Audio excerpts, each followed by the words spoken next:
Yo quiero que en estos días, ahora y días sucesivos, tratemos algo de lo que es la Constitución de la Iglesia del Señor. Cuando hablo de la Constitución, pues, lógicamente estoy hablando de una serie de normas, una serie de leyes, una serie de requisitos que la palabra de Dios pide para los creyentes. Esa Constitución está dada en el Sermón del Monte, es decir, capítulo 5 al 7 del Evangelio de San Mateo. Aquí fue donde el Señor dice en el capítulo 5 de Mateo que viendo la multitud subió al monte y sentándose vinieron a él sus discípulos. Esta frase es clave porque veis que viene una gran multitud que están siguiendo al Señor, ya sabemos todos los acontecimientos, pero el Señor se dirige a sus discípulos. Es decir, que lo que tiene que ver con todo lo que va a decir a continuación es para los discípulos de Jesús. Nosotros somos sus discípulos. Abriendo su boca les enseñaba, la enseñanza diciendo: bienaventurados los pobres en espíritu, porque de ellos es el reino de los cielos. Bienaventurados los que lloran, porque ellos recibirán consolación. Bienaventurados los mansos, porque ellos recibirán la tierra por heredad. Bienaventurados los que tienen hambre y sed de justicia, porque ellos serán saciados. Bienaventurados los misericordiosos, porque ellos alcanzarán misericordia. Bienaventurados los de limpio corazón, porque ellos verán a Dios. Bienaventurados los pacificadores, porque ellos serán llamados hijos de Dios. Bienaventurados los que padecen persecución por causa de la justicia, porque de ellos es el reino de los cielos. Bienaventurados sois cuando por mi causa os vituperen y os persigan y digan toda clase de mal contra vosotros mintiendo. Gozaos y alegraos, porque vuestro galardón es grande en los cielos, porque así persiguieron a los profetas que fueron antes de vosotros. Y si habéis simplemente escuchado o leído las palabras que aquí dicen, están diseminadas luego por todo el Nuevo Testamento. Todo lo que el Señor está enseñando aquí, después está siendo corroborado por los apóstoles y por los escritores de todo el Nuevo Testamento. De modo que aquí podemos decir que está la ley marco, dada por el Señor, y luego a lo largo de la palabra está desarrollada esta ley marco. Esta bienaventuranza, o las bienaventuranzas, por lo tanto, son cualidades éticas que tienen que ver y que van describiendo la persona de cada uno de los creyentes. Por lo tanto, se van a ver, cada una de estas cosas se van a ver en aquellos que las poseen. Y ojalá que todos nosotros pudiéramos vernos enmarcados en todas ellas. Fijaros que una se sucede a la otra. La base principal es la primera, que si se cumple, entonces entraremos en la segunda, que si se cumple, entraremos en la tercera, y así sucesivamente. También sé que se ha dicho mucho acerca de esta bienaventuranza y no siempre bueno, no siempre se han interpretado de una manera correcta. Pero nosotros vamos a empezar por la primera: bienaventurados los pobres en espíritu, porque de ellos es el reino de los cielos. Fijaros, en esta primera bienaventuranza, todos nosotros los creyentes tenemos que necesariamente estar incluidos. Y como decía, hay mucho mala interpretación. Recuerdo en una ocasión, hace años, un profesor de un seminario aquí en España que escribió, lo sé porque no solamente lo había escuchado de él, sino que lo tenía escrito, incluso lo tenía publicado, hablando de la pobreza aquí, pues los pobres, los indigentes, los que no tienen nada. Y para todo, como para todo hay un versículo que pueda apañar, se pueda arreglar, pues ponía como ejemplo acá el versículo que dice el Señor: a los pobres siempre los tendréis con vosotros, ¿verdad? Pero no tiene nada que ver con lo que está diciendo el Señor aquí en esta bienaventuranza, sino que si realmente hemos nacido de nuevo, cada uno de nosotros estamos incluidos en esta bienaventuranza. ¿Por qué? Pues por lo que vamos a aclarar.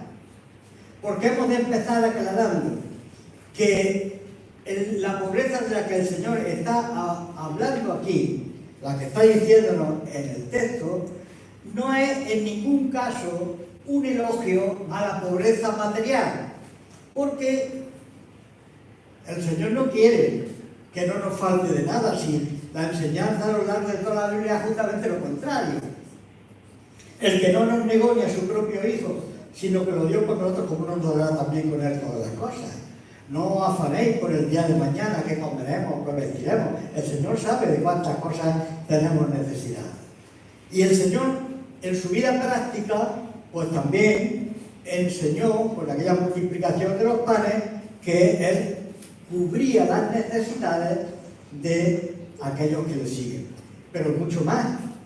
Si nos vamos al Antiguo Testamento, ahí tenemos también cuando la palabra de Dios dice en el Salmo 37: joven fui, he envejecido, no he visto justo desamparado, ni su descendencia que mendigue pan. Por lo tanto, el Señor en ningún caso está hablando aquí de la pobreza física, el no tener siquiera para cubrir las mínimas necesidades físicas. No es eso lo que el Señor quiere para nosotros. Por lo tanto, está hablando de otra cosa. El fin del Evangelio no es que seamos pobres. Esto se ha enseñado en un entorno católico romano, sí se ha enseñado. Y se ha dicho que los pobres son bienaventurados. Claro, los que están en la élite no son pobres, ni la iglesia oficial es pobre. Pero se ha enseñado que es una bienaventuranza ser pobre, y ponerse a mendigar a la puerta de la iglesia. Eso es una bienaventuranza. No es una bienaventuranza, ni es el sentido de la bienaventuranza que vemos aquí en la palabra de Dios. Es un sentido diferente, porque la palabra de Dios nos enseña dos cosas. Primero, no vivir para acaparar. Recordáis que eso en los evangelios está muy ampliada esta enseñanza. Y no vivir tampoco con escasez. ¿Recordáis lo que dice en Proverbios capítulo 30, los versículos 8 y 9? Pues no me des pobreza ni riqueza, manténme del pan necesario. No sea que sea rico y me olvide de ti, o sea pobre y te maldiga. No está por ninguna parte en la Escritura hablando de este tipo de pobreza. Por lo tanto, tenemos que ir despejando ya de que la pobreza de la que se está hablando aquí no es una pobreza física, no es una pobreza material. Está hablando de una pobreza íntima. Pobre en espíritu. Y sabes esta frase que es muy importante, porque no está diciendo bienaventurados los pobres de espíritu, no. Un pobre de espíritu es un apocado, es una persona que no es capaz de lanzarse a nada, que no es capaz de tener una iniciativa. Es que yo soy pobre de espíritu. En espíritu. Bienaventurados los pobres en espíritu. Porque esa es la pobreza de la que está hablando aquí. De la pobreza del espíritu del hombre. Es el hombre que se da cuenta que no tiene nada, que no posee nada, para presentarlo delante del Señor para su propia justificación. Porque todo aquel que cree que puede presentar algo delante del Señor para su justificación, no va a encontrar la justificación. Porque no se puede ir de esa manera delante del Señor. Delante del Señor no se puede ir presentando lo que tiene. Ya lo tenemos también casos en la Escritura. A ver, ¿qué tengo que hacer para ser salvo? Mira, aquí tiene un montón de cosas que puede hacer de la ley. Eso ya lo hago. Muy bien. ¿Qué te falta? Pues mira, vende lo que tienes. Dale a los pobres. Pero eso no estaba dispuesto a hacerlo. ¿Por qué? Porque la confianza, la esperanza, la tenía puesta en las cosas materiales. Eso no es ser pobre, en el sentido que la sociedad lo entiende. Aquí está hablando de aquel que reconoce íntimamente, porque es el primer paso que tenemos que dar para acercarnos a Dios.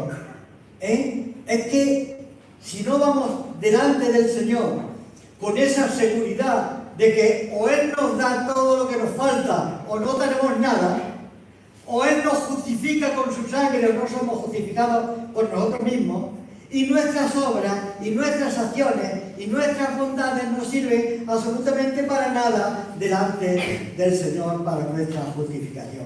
De eso está hablando el Señor aquí. Por eso es el primer paso. Y por eso es que decía que el que no entre primero por esta bienaventuranza no puede seguirla, además. Estaríamos equivocados.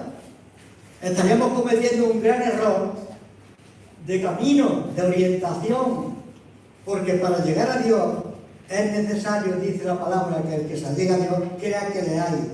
Y es el galardonador de los que le buscan. Pero si ya llegamos con prepotencia, ¿recordáis un caso muy singular que hay en la Escritura?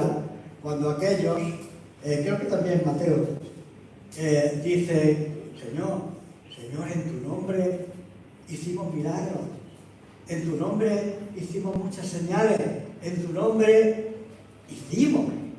Y presentan delante del Señor una serie de cosas que han hecho ellos y que quieren ser justificados por las cosas que ellos han hecho.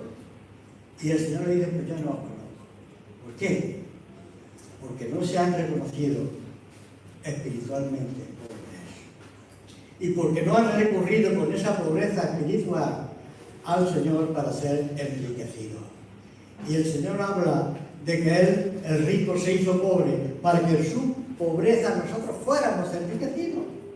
De modo que es el primer paso para el acercamiento a la presencia del Señor. Si queremos ser justificados en Él, si queremos ser justificados por Él. Por eso, fijaros, está hablando que hay que entenderlo en este espíritu, en esta pobreza espiritual. Y dice Jesús, feliz el hombre que tiene conciencia de su total destitución, de la pobreza de su espíritu, y ha colocado su confianza en Dios, porque sólo así puede poseer el reino de los cielos. Fijaros la oferta, ¿verdad? Una gran oferta.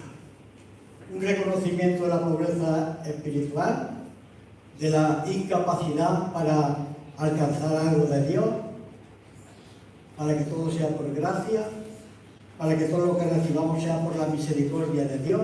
Y Él dice, pues de ellos es el reino de los cielos. Una gran recompensa, como veis, que dice el tiempo presente, una gran recompensa para aquellos que han entendido cómo somos por dentro. Por eso lo primero, el primer paso que se pide es justamente eso.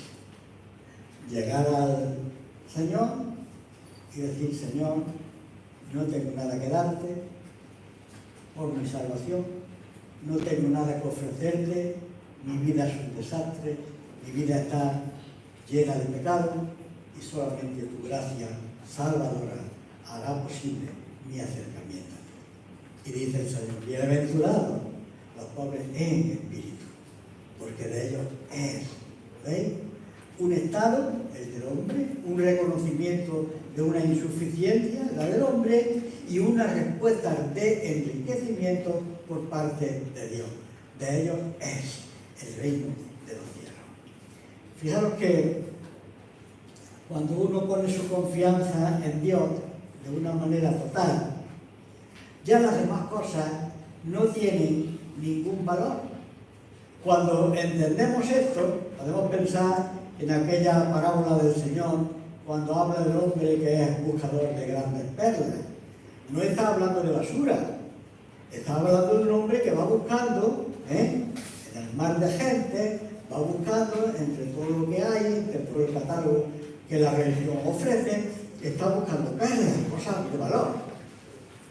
Pero cuando encuentra la perla grande, la de gran precio, la perla preciosa, todas aquellas perlas las vende para adquirir la única perla que realmente tiene valor. Y eso es lo que está diciendo aquí el Señor, que cuando uno pone su confianza en Dios totalmente, las demás cosas ya no tienen ningún valor. ¿Y sabéis eso lo que produce? Libertad.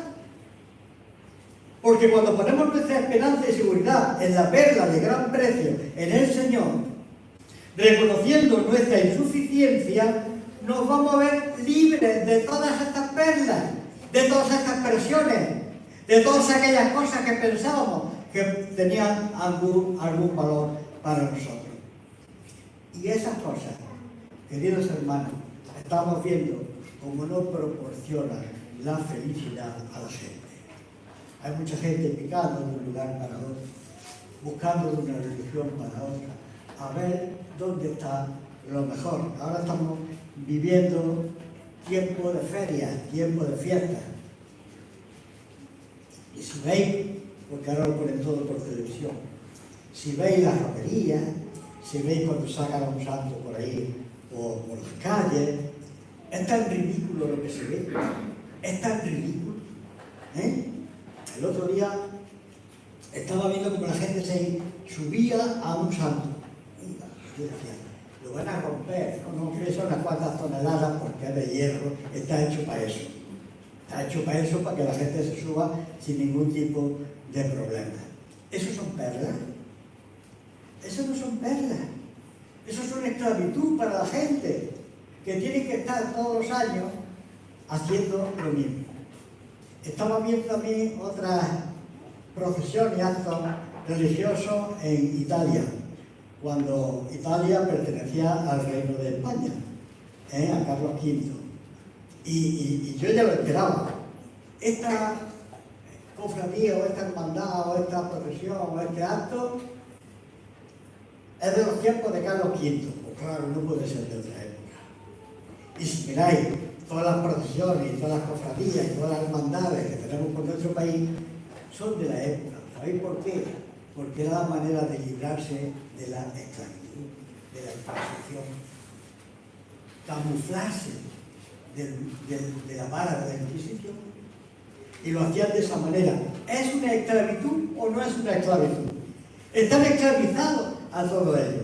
¿Y queréis vosotros que eso se puede presentar delante del Señor para la propia justificación, para ser justificados delante de Dios con estas pantomimas y con estas mascaradas y con estas pamplinas? ¿Se puede justificar así?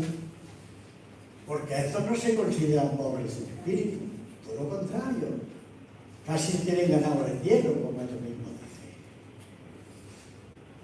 Y cuando uno pone su confianza en Dios de una manera total, todas estas cosas no tienen ningún valor y podrán verse libres de ellas, ya que no le pueden proporcionar la felicidad ni seguridad que le proporciona Dios. Yo puedo hablar de esto por experiencia personal, porque he vivido en el mundo ese.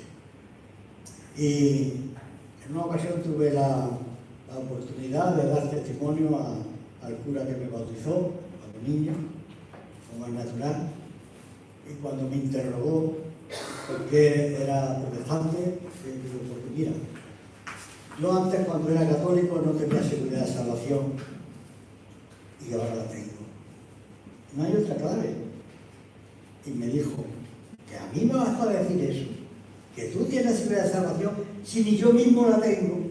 Y yo no lo sé yo, que no la tiene, claro que no la tiene. Porque está enredado en estas cosas. Y porque este mundo en el que vives te hace ver, te hace pensar que eres pobre. No, que eres rico. Y que todo lo que estás haciendo lo vas a presentar un día delante de Dios en el juicio. Pero vuestras mejores obras, dice el Señor, son como trapos de inmundicia delante de su presencia. Querer justificar o querer cambiar el sacrificio personal por el sacrificio de Cristo es una necedad. Por eso, la primera bienaventuranza es llegar al reconocimiento de que somos pobres en espíritu. Y dice, y de ellos es. No hace falta más. De ellos es el reino de los cielos. Solo por una convicción así se puede ser poseedor del reino de los cielos. Y fijaros, insisto en que lo dice en tiempo presente, porque en la bienaventuranza veréis cómo se conjugan a veces el tiempo presente con el tiempo futuro, ¿no? Cuando hablamos, por ejemplo, bienaventurados los que tienen hambre y sed de justicia, porque ellos se dan alto. Ya cuando hablemos de esa bienaventuranza veremos por qué lo dice así. Pero este está hablando en tiempo presente. ¿Por qué? Pues porque cuando aceptas al Señor como tu Señor y como tu Salvador personal, recibes la salvación que nadie te va a quitar. Porque mis ovejas están en mis manos, me conocen, yo también a ellas, y nadie las va a arrebatar de las manos del que me las dio, que es mi Padre. Así que es una posesión, como veis, el reino de Dios, es una posesión de los hijos de Dios. Y solo los que dan este primer paso lo poseen, los que se humillan, los que claman por el perdón, los que reconocen el señorío de Cristo y su pobreza frente a Él. Ahora, ¿cómo entiende el hombre el camino a la salvación? Pues no es precisamente a través de la humillación, no es tampoco a través de la insuficiencia, no es tampoco a través de la pobreza, no es este el camino que lleva a Cristo, este es el camino del triunfo social, de la vanagloria, de pensar que aquí lo tienes todo y aquí acaba todo también. Por lo tanto, no es precisamente eso lo que está buscando la gente. Dijo el Señor en Marcos 10:21 que era más difícil que un rico entrara en el reino de los cielos que meter un camello por el ojo de una aguja. ¿Recordáis cuando aquel joven rico, que antes hacía algo de referencia, fue pidiendo a Jesús que le explicara qué hacer para ser salvo? Jesús le dice, pues vende lo que tienes. ¿Acaso no quiere el Señor que tengamos dinero, bienestar y estas cosas? Pues claro que quiere.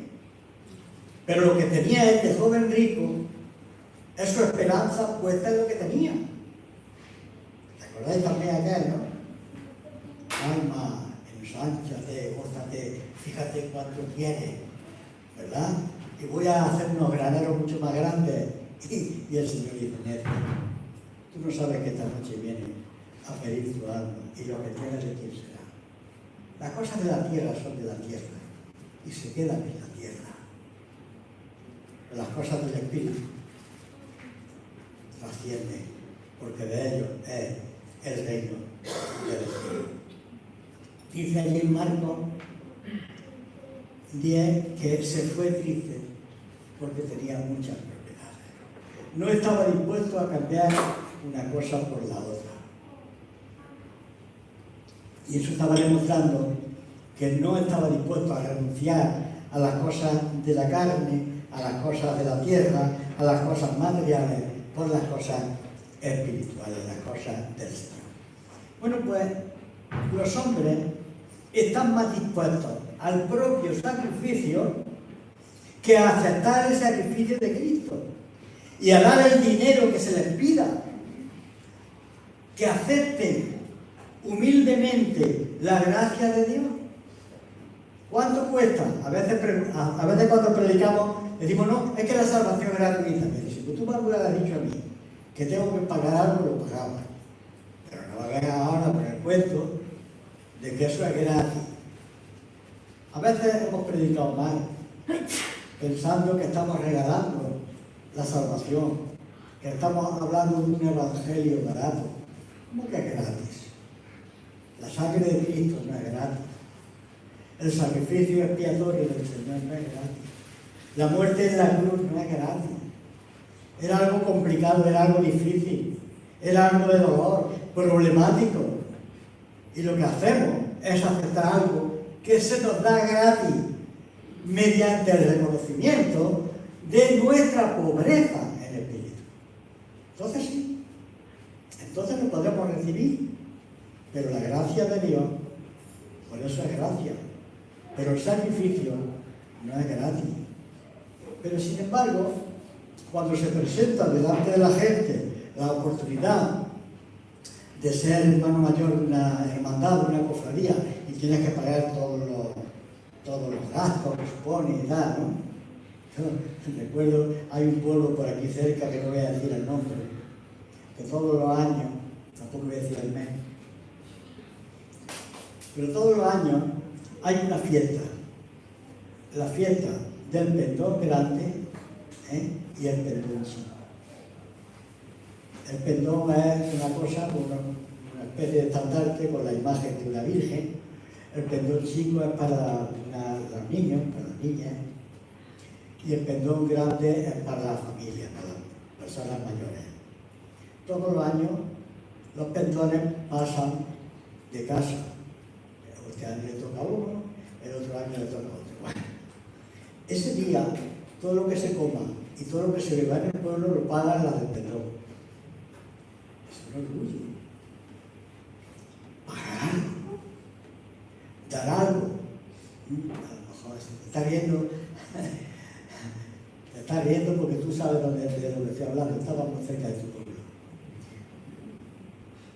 ¿Qué ocurre?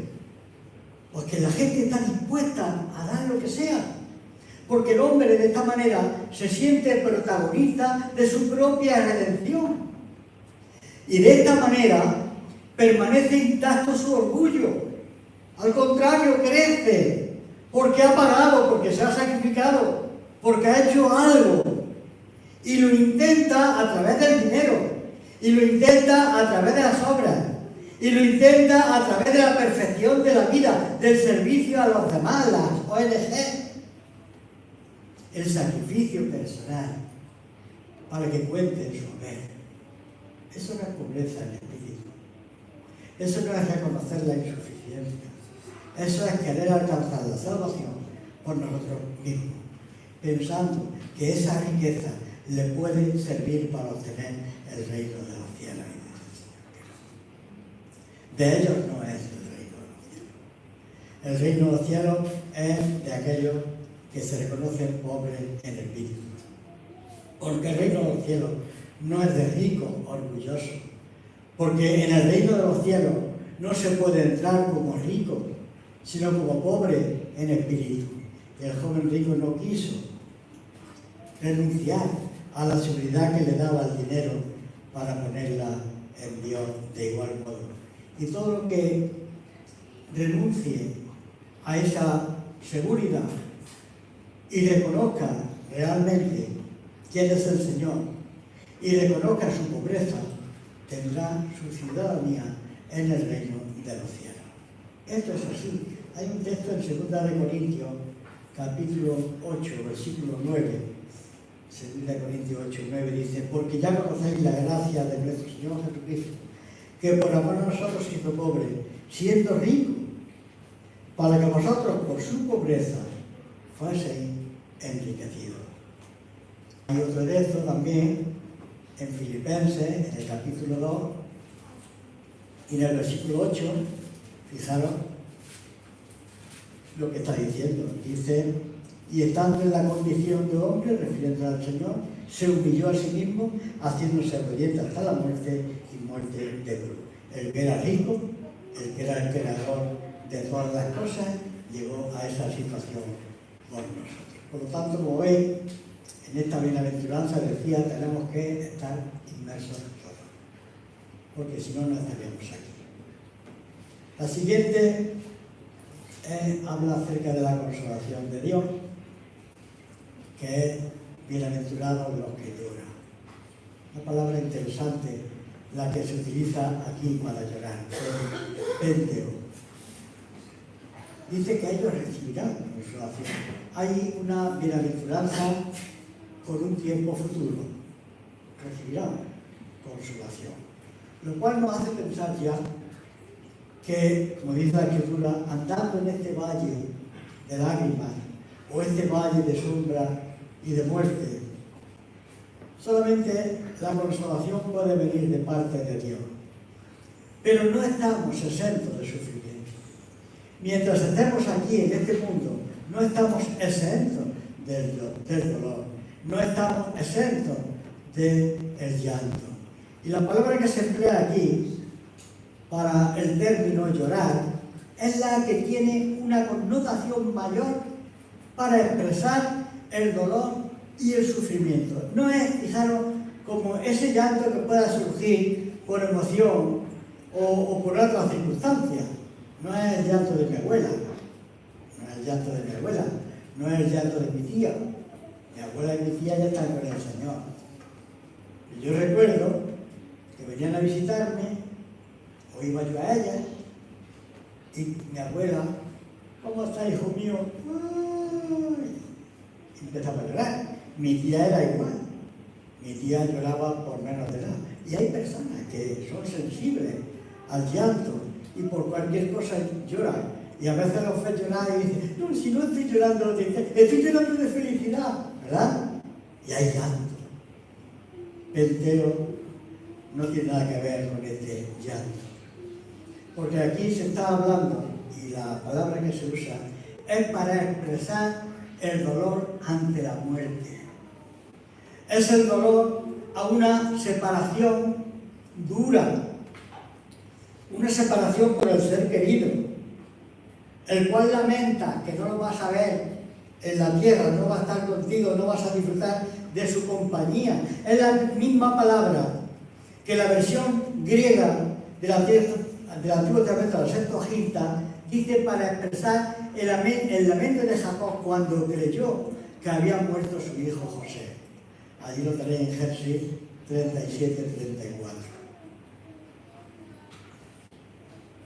Cuando él piensa que José ha muerto y se desgarra su alma en llanto. Es el dolor que el hombre no puede contener y por eso se desborda en lágrimas. Ese es el dolor, ese es el llanto. Y por eso dice, bienaventurados los que lloran, para que entendamos muy bien que no se trata de llorar por llorar, de llorar por emociones, de llorar porque somos unos llorones o somos de lágrima fácil, ni mucho menos.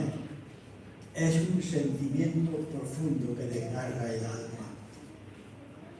Y podemos llorar por muchas cosas aquí en la tierra. Y nuestra alma puede ser desgarrada por muchas situaciones que podamos ver o que podamos vivir. A veces vemos en la televisión noticias de tragedias. Fijaros ahora, toda la gente que está muriendo en el mar, ¿cuántos han muerto? No sabemos. Y hay algunos incluso que lo critican. Pero ¿qué haríamos nosotros si tuviéramos una vida tan difícil como esa?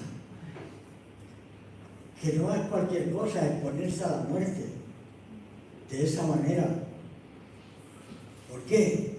Cuando vemos esas situaciones muy graves. ¿Por qué cuando vemos esas injusticias sociales no nos desgarra nuestra alma? Si somos sensibles, si somos creyentes y somos bienaventurados, dice el Señor, bienaventurados los que lloran, porque ellos recibirán consolación. ¿Sabéis cuándo recibiremos consolación? Cuando en el mundo exista la justicia de Dios. Estas cosas no pasarán. Esta injusticia social no existirá. Estas cosas que están pasando, que nosotros luchamos contra ellas, que no queremos que ocurran, y nuestra insuficiencia e incapacidad para resolverlas nos hace llorar. Ellos recibirán consolación, dice aquí. Ese es el dolor que se desborda en lágrimas. ¿Os parece? Fijaros que es una paradoja que la Escritura diga, felices los que lloran de esta manera, porque ellos recibirán consolación. Parece algo que es un encontronazo, ¿verdad? Una paradoja. Pero para entender esta bienaventuranza, hemos de hacernos una pregunta y tratar de contestarla. Dice, bienaventurados los que lloran.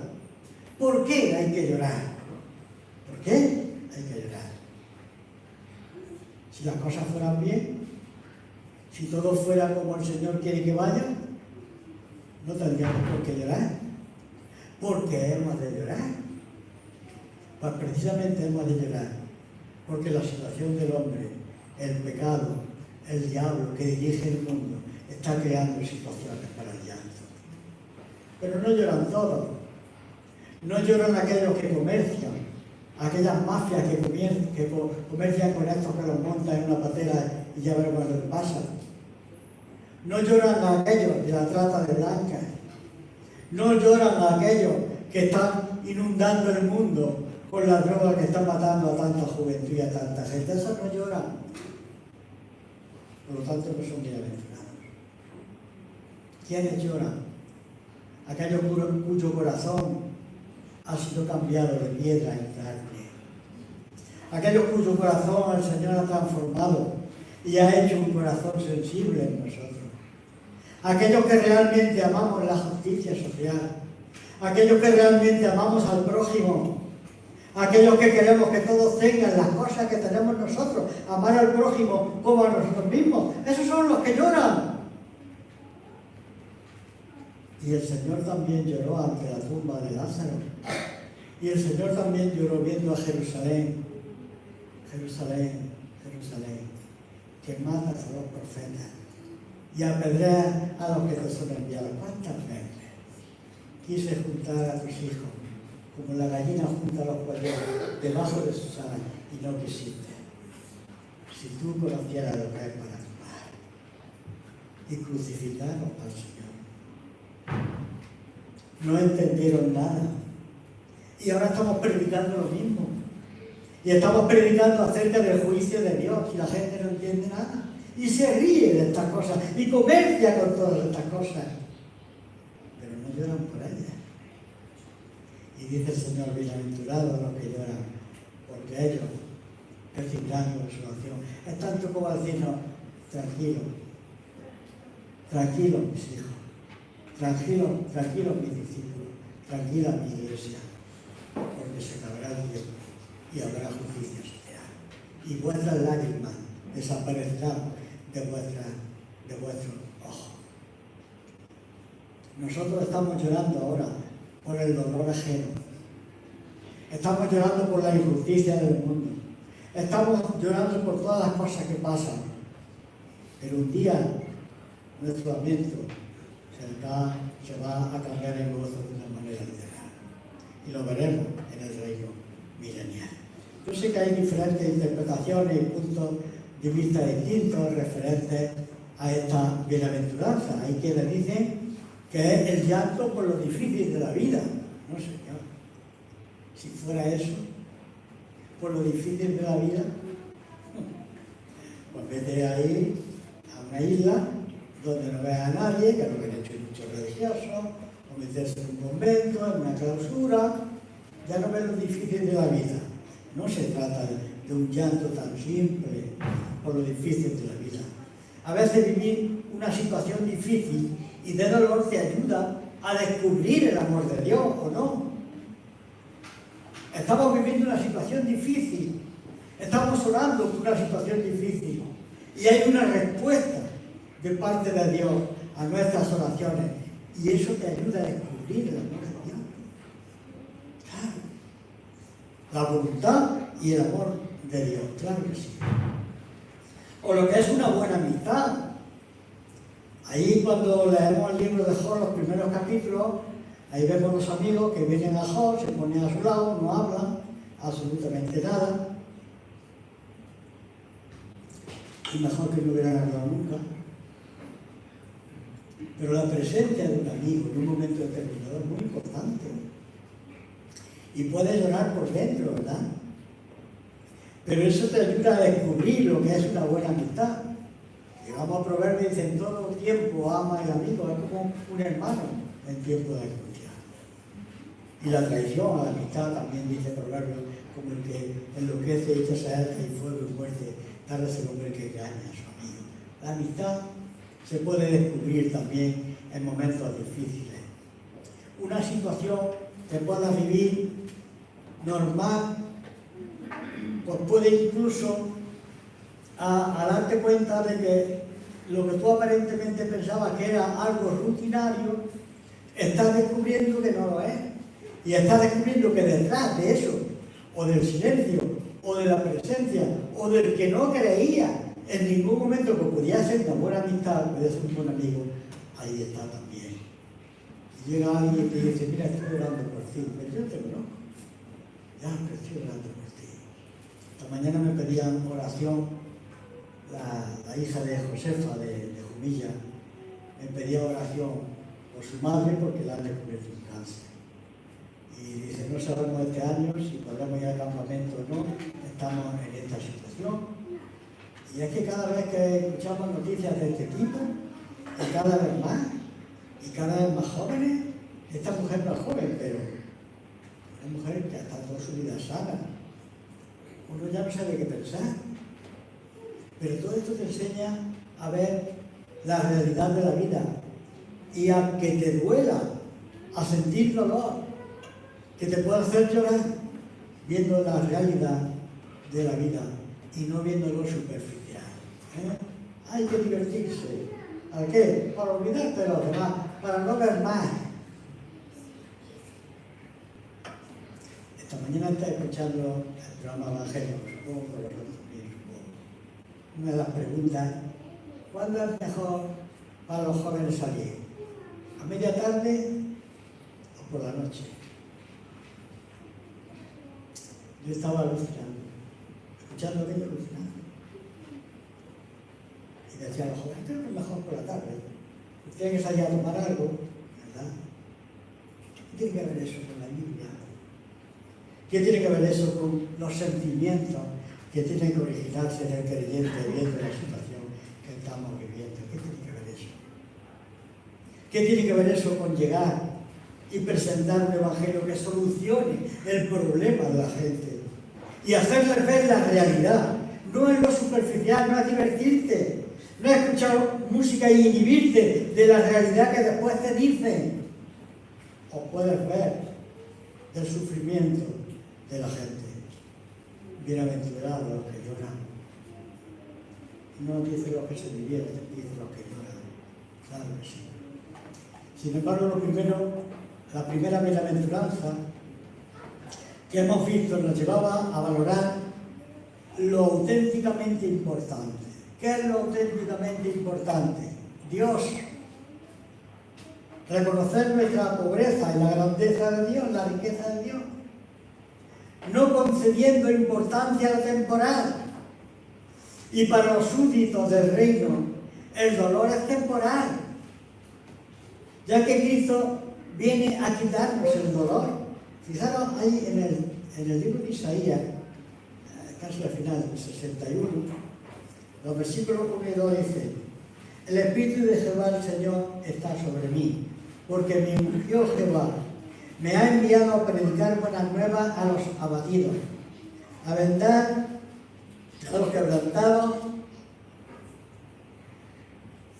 de corazón, a publicar libertad a los cautivos y a los presos apertura de la cárcel, a proclamar el año de la buena voluntad de Jehová y el día de venganza del Dios nuestro, a consolar a todos los enlutados. Esta es la misión de los hijos de Dios.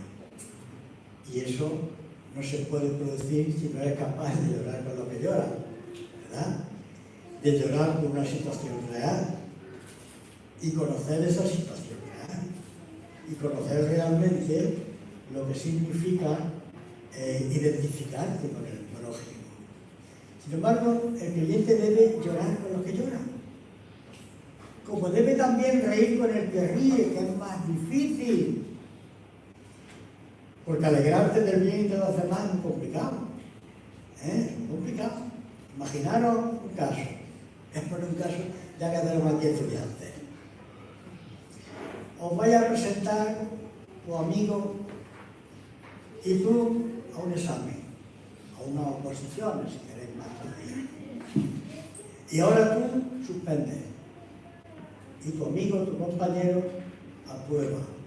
¿Te alegras de que tú hayas suspendido y que tu amigo apruebe? Qué difícil resulta. Pero sin embargo, si tu amigo suspende y tú no, qué fácil resulta llorar con él. ¿Veis la idea, no?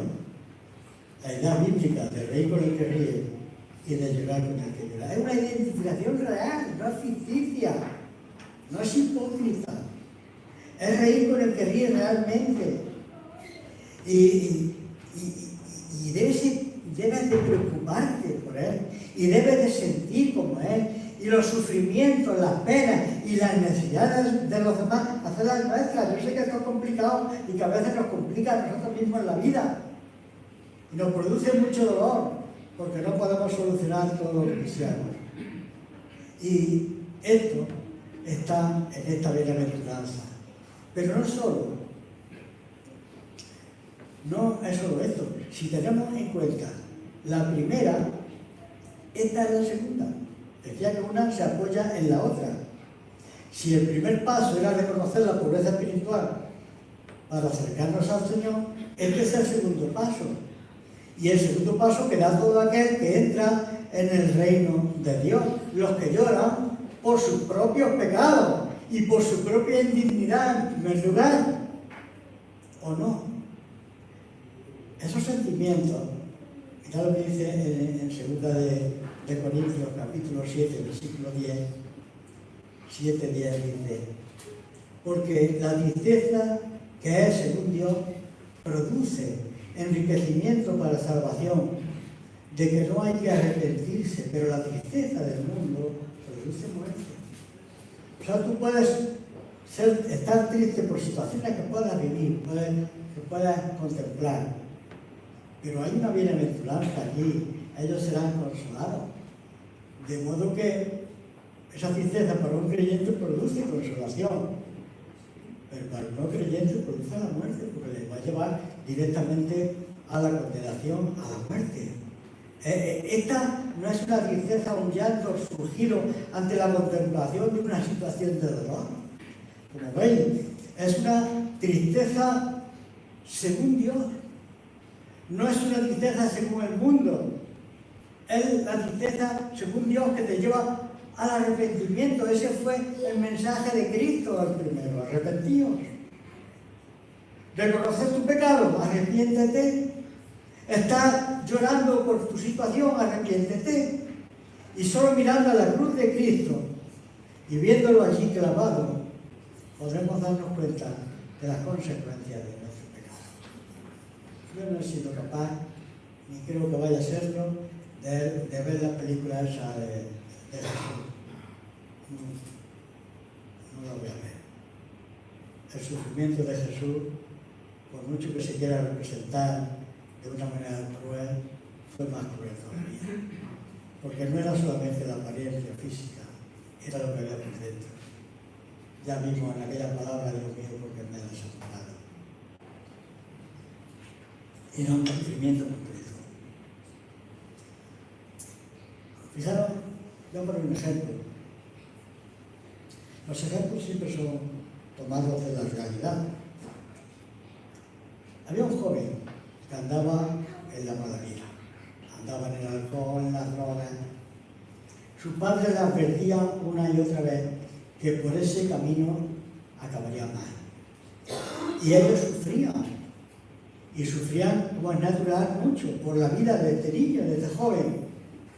Y para llegar a su conciencia, los padres le pedían que dejaran esa vida, aunque solo fuera por amor a ellos, para no herirles y evitarles el sufrimiento. Y el joven siempre despreció estos consejos y nunca le importó lo que sus padres sufrieran.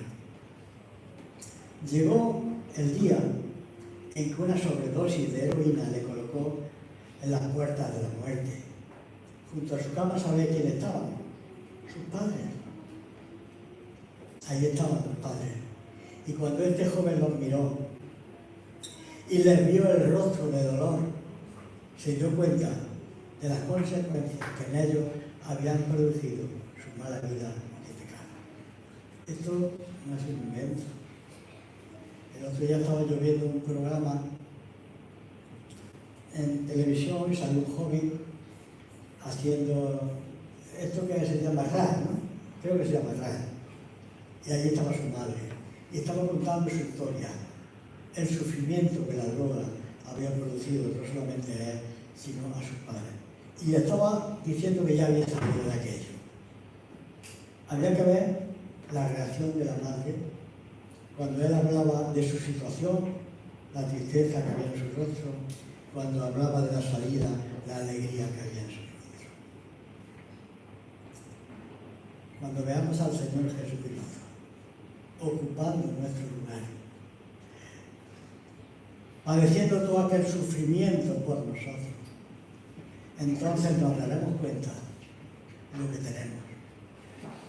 Y la responsabilidad, porque solo cuando miramos a la cruz y vemos el rostro del Señor, podremos darnos cuenta de dónde llevó nuestra vida de pecado y nuestra vida de sufrimiento y de lejanía de Dios. Y cuando esto lo hagamos, lloraremos. Y no será un llanto porque veamos unas imágenes, será un llanto seguido de aquella palabra del Señor, porque será consolado. Porque esa tristeza produce tristeza y conduce a la fuente del perdón y a la fuente de la vida y de la paz. Fijaros aquí en Isaías que hemos leído, en los versículos que hemos leído el 1 y el 2, en el 61, el 3 dice: y a ordenar que a los afligidos de Sion se les dé gloria en lugar de ceniza, óleo de gozo en lugar de luto, manto de alegría en lugar del espíritu angustiado, y serán llamados árboles de justicia, plantío de Jehová para gloria suya. Hay un texto en el capítulo 62, también en el 66, en el 66 de Isaías. Fijaros el versículo 2 lo que dice: mi mano hizo todas estas cosas, y así todas estas cosas fueron, dice Jehová, pero miraré a aquel que es pobre y humilde espíritu y que tiembla a mi palabra, aquel que es sensible a la palabra de Dios, aquel que entiende las cosas. Y termino diciendo, ¿recordáis lo que el propio David dice en el Salmo 51, 17? Al corazón contrito y humillado no desprecerás tú, oh Dios. Bien, pues un día Dios pondrá su trono en este mundo. Y durante ese reinado mesiánico no habrá causa que nos produzca ningún profundo dolor. Será la justicia su baluarte y su distintivo, y no la injusticia que vemos ahora en este valle de lágrimas. Que el Señor nos ayude a entenderlo y a vivirlo.